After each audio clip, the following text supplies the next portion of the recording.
మనందరికీ all time favourite sambar కదా. ఇది ఎలా చేసుకోవాలో చూద్దాం. ఫస్ట్ ఒక పెద్ద లెమన్ సైజ్ చింతపండు ఒక పెద్ద బౌల్లో నానబెట్టుకుని ఉంచుకోండి.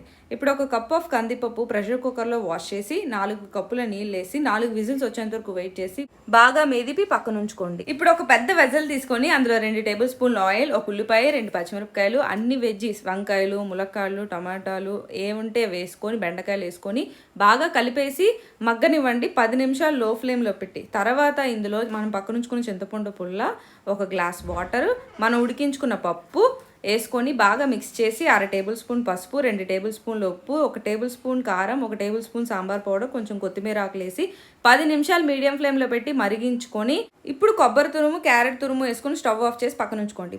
పోపు కడాయి తీసుకొని అందులో ఆయిల్ వేసుకొని 1/2 టేబుల్ స్పూన్ ఆవాలు, 1 టేబుల్ స్పూన్ జీలకర్ర, 1/2 టేబుల్ స్పూన్ మెంతులు, 1 ఉల్లిపాయ, 2 వెల్లుల్లి చాప్ చేసినవి, 2 ఎండుమిర్చి, కొంచెం కరివేపాకు వేసి పోపు అయ్యేంత వరకు వేయించుకొని పక్కన ఉంచుకున్న సాంబార్లు వేసి